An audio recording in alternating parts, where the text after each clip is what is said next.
Minisita w'ebyemizano Peter Ogwang omukurambura yaataayayira ebigombe by'emizano yabaye n'abandi abebembezi ku rugo mu National Council of Sports abarimu Dr. Patrick Bernard Ogwang hamwe na Reverend Canon Duncan Mugumya. Commissioner w'ebyemizano kandi ehurege bagitandikiraho mu office ya basketball aho bashanga hatariyo mwebembezi wena. Minisita yayongerayo omu office y'abatezi b'ebikonde aho bashanga hariho president w'ekigombe ekyo Moses Muhangi wagambira minisita ebizibu nk'okubura jimu okubura oburinganiza omu kubagana sente z'emizano omu bitongore. Ekindi Moses Muhangi yashaba ngu amashomero giikiriza omuzano gw'ebikonde abaana boolekye talent zaabo. Yes, tuze to communicating eri amasomero eri ministry kubwetaavu okubeera amasomero.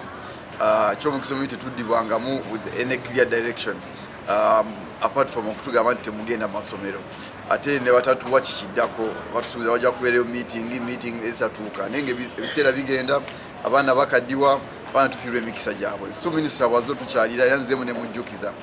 Minisita Ogwang nabwe yataayira ba cricket aho omukuru Alan Mugume yayereka okukwatwaho abukushabwa okushasura sente z'urukwingana emitwaro 15 omu za Uganda buri shaaha ibakosa ekishayi kya Rugogo Cricket Oval. Alan yayongera agira ngu abakuteeka concert za muziki zisisire ekishayi kandi Minisita Ogwang yayereka ngu enshonga zaabo naza kuzikoraho.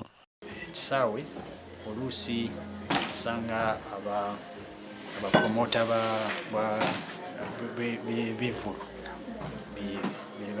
bebaba nga balina access ku kisaawe ekyo kati. We prioritize to have it hired out and yet the main users, why this facility is there, do not use it. And those are the issues I can promise the country I'll address them. Okay.